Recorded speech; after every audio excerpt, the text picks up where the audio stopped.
This is Boxing Tickets NI in association with SB Sports. We're delighted to be joined for the first time in 2023 with Kieran Molloy. How are you, Kieran? Yeah, good, good. Just back from training, so I know I got the times mixed up yesterday, so it's good to catch you today. Yeah, we were supposed to initially do it yesterday. It's probably nearly going to go out around the same time as it sort of was now. But I want to sort of start off. I've mentioned to Kurt before, but I don't think I've mentioned to yourself. You don't have a nickname in boxing yet. No, not yet, not yet. Anyways, I didn't want to go give myself one. I'll let the public choose for me, maybe. If I was to sort of say to you now, Kieran, I'll give you 100 quid if you tell me what you want your nickname to be. What would you pick? Geez, I actually don't know. I honestly never thought about it.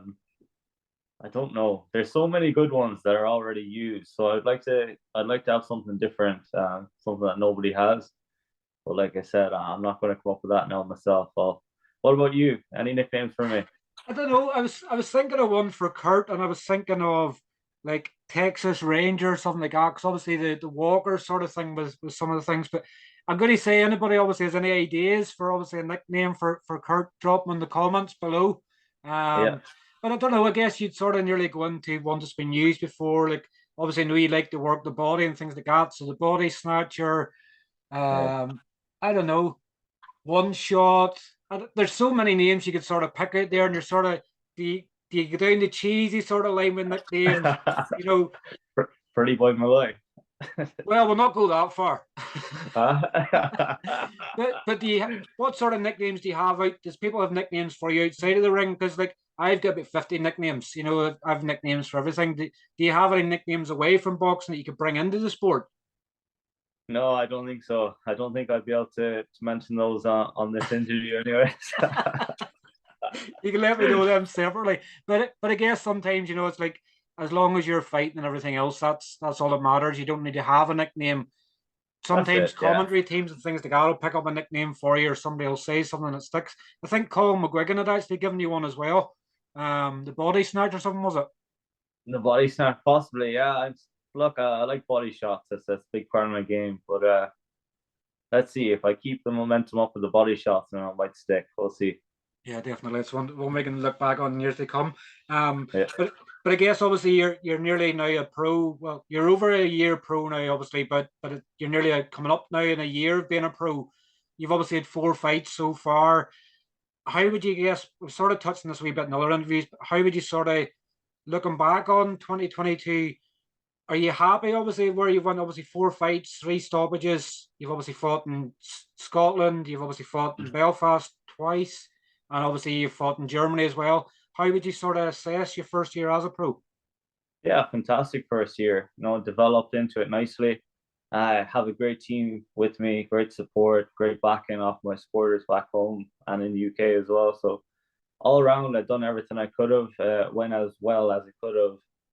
And yeah, like you said, a couple of setbacks, but it showed me the proper insights of the pro game. Everything is not all sunshine and rainbows. There is dark patches as well, but having such a great team around me, we can just move forward and look at the next dates. I've been in the gym pretty much all of last year. That's where you're doing all your learning. But yeah, I'm just really looking forward to this year now. And just like last year gave me it's good rhythm and stuff. But I think this year now I'm going to break out into the world scene and everyone will know me by the end of the year in sort of When, UK and break out into America as well. when you sort of, I guess, when obviously you're still an amateur and obviously fighting at very high levels an amateur, is your opinion sort of changed on what the pro side is? Sometimes you look at it and you go, oh, it's easy, but then when say you get to America and obviously the fight then falls through at the last second, in the amateur side of things, you'd have probably nearly still had a fight in some way. Is that wee bits you probably maybe weren't aware of as an amateur? You're now starting to realize in professional boxing nearly until the gloves are on, the fight Yeah. cannot happen for any particular reason. Yeah, that's it. You just never know. It was like in America, your man had COVID the morning of the weigh-in, and like the training camps are done, all the hard work is done. But one thing I learned is you have to stay in shape because you never know when the fight date might come. Uh, I'm someone who stays in shape anyways. Like if I could fight every 5 weeks, I would, but it's not the way it works. like the amateurs, you have a tournament every month, every 2 months. You could have 4 or 5 fights. So it's good to stay active as an amateur. But in the pros, it is less fights, obviously, but it's way more specific. If you've got a fight date, you work towards it. But all year round, you pretty much do have to stay in shape.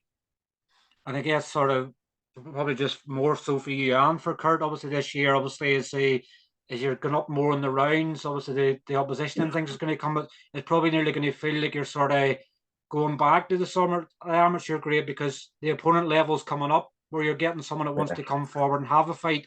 Is these the moments now that will really show who Kieran Molloy is when someone comes to fight, that we'll see the very best of what you have?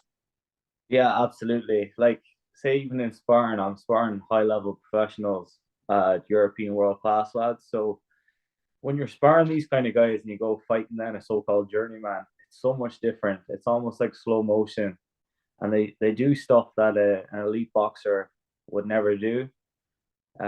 Just the way they move around, and the angles they come in from is very unorthodox sometimes. But I feel like, say, when I start moving up to 8 rounds, then up to 10 rounds, that's where you're going to see the best. Do you know, when an opponent comes to fight and comes to win, that's the sort of the challenge I like to be up against, because you're switched on. You've been preparing for these sort of tough ones during sparring, during training, and that's where I want to be. You know, it's at the top of my game. So I think when I'm in against like a competitive guy in the ring, that's where I'm going to show my best.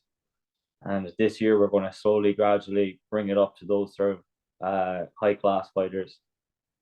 And I guess obviously 2022 as well, obviously got you a bit of commentary work as well. Obviously, we were in Belfast with TG4 doing a bit of commentary. You've got to sort of see some obviously other domestic sort of fights and stuff like that that's taken place. Do you sort of look at the domestic sort of? I know there's quite a lot of domestic fights last year for titles and things like that. Do you get jealous or do you get anxious at the fact that it's soon going to be you obviously having them, obviously having your first title fights and stuff like that? Is that what you're sort of looking forward to in 2023? Is getting your first belt around your waist? Yeah, absolutely. Yeah, we're looking into it at the moment. We'll see. Look, there's nobody that I thought of calling out or anything like that. But once the opportunity comes, if there's a belt on the line and there's someone to fight for it, then absolutely I'd be up for it. There's always a good build up if it's a domestic fight. You could make it big in Ireland, and who knows, we could fight for it in Galway. I think Galway is looking very positive for maybe earlier than we actually thought this year. So we're looking into it now at the moment, and hopefully we'll have some more news on that within the next few weeks. Is that the sort of, I guess, when we're just past Christmas and obviously something I know I'd said these sort of before Christmas, obviously are you going to get fat and things like that and it was staying in shape? Is is Galway the thing that excites you like Christmas at the moment? The fact that you can't wait to get back home, because it's tough with the way the world is at the moment, the cost of living and everything else. It's tough for maybe people want to come and watch you fight. They pay for fights, to pay for hotels and tickets and everything else. That you can bring boxing back to Galway and really show more like a celebration, sort of the fact that my name's Kieran and I'm now a professional, but I'm going to bring the big nights back to Galway. Yeah, that's what it's about. Bring big time boxing to Galway. Like when I first went pro, we sat down with Michael and Jamie, and with Top Rank, this was put in place. It's that once a year at least we're going to fight in Galway. Now it didn't happen last year, unfortunately, but this year is definitely going to happen. And like you said, these people in Galway have been supporting me since I was a kid. Traveled around the country, around Europe, everywhere. Very, very loyal supporters, and like very grateful to have them. But to bring like big time boxing to Galway with TV, with great fights on, it's going to be fantastic. And I'm just really looking forward to putting on a show for them as well. Definitely, it's something I'm obviously excited about myself because I know from speaking to you and stuff like that as well. And you see in the atmosphere in SSE, you were saying, Galway is going to be 10 times bigger than this, so it's hard not to get into that excitement sort of with it. You're obviously in Manchester. You're going down to Manchester this weekend, obviously to support Richard and Fraser, obviously in their fights in the Eubank Smith, yeah. Eubank Smith card. I've lost the plot there. Eubank Smith card. But obviously it's good for you to probably show your support to obviously your stablemates are you probably looking forward to the main event as well tomorrow night? I guess who isn't sort of looking forward to Eubank and Smith. Yeah, I can't wait. Really looking forward to it. Fraser looks great in the gym. Richard looks great in the gym. So yeah, it's always great to watch your two stablemates go to fight. Expecting exciting night for them both. Both in great shape. Richard's very close to fighting for this world title as well. So I think a good performance on tomorrow night. We'll see him fight for that very soon. Fraser's developing nicely, stepping up opposition as well. So I think he's looking at maybe the British title as well this year. That's in his sights. So look, we're all really looking forward to it. Been helping them a lot in camp as well. So they've been helping me, I've been helping them, and we're all a team. So we're going to go in there tomorrow now and rake up the wins. How do you sort of on fight night, do you sort of stay backstage a lot on both their fights? I guess as you're still relatively new into the pro game, you could sort of walk about the venue and you could enjoy the box nearly without a lot of people recognizing you. Do you sort of try and soak in the atmosphere of that and I say visualize your sort of self in these big cards yourself? Yeah, definitely. I love being back in the changing room. Just sit down, stay to myself, and just watch the two lads get ready, how they prepare.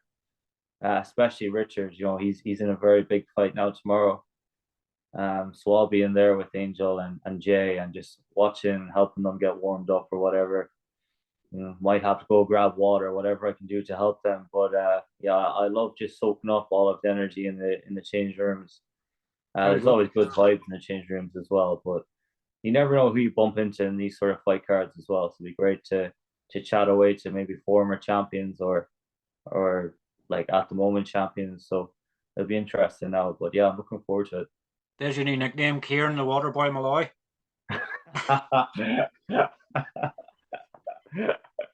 All I need now is a really fast lawnmower or something, isn't it? Was it obviously is that Bobby Bichet, wasn't it? Bobby Bichet. Yeah, that's it, Bobby Bichet. My mama said you're the devil. Huh? There he goes. If anybody likes Kieran the Waterboy Molloy, I know that's going to be your caption on this video as well. Waterboy Molloy, yeah. Well, not do that as a caption. I wouldn't do that injustice to you because I know that you'll only get me back tenfold. But obviously, I know you're about to pack off and leave to go to Manchester, obviously for the weekend. Obviously, it's great to obviously get a catch up. Obviously, I guess away from sort of fight news and everything else. Hopefully, you do get some fight news very soon. Are you sort of aiming to maybe go more than last year? So you had 4 fights in your debut year. Are you hoping to go for 5 or 6 this year and get yourself in the double digits? I'm going to go for 6. Yeah, absolutely. I'm going to go for 6 active year. I think everyone has the same sort of plan for me this year. My team, we want to stay active. If we can hit 10-0 by the end of the year, then it'll be a fantastic year. Learning, developing, everything is going good in the gym. So look, there's no reason why we can't push for these fights and stay active. So please God. Definitely. Well, listen, Kieran, obviously it's a pleasure as always catching up with you. Obviously we hope obviously you and the team obviously had an amazing weekend in Manchester, and I'm sure we'll catch up with you very, very soon. Lovely. Thank you. Cheers. All right, cheers, Kieran. There, I've lost the plot now. Well, thanks for your time. Thank you. Cheers. Bye-bye. Bye-bye.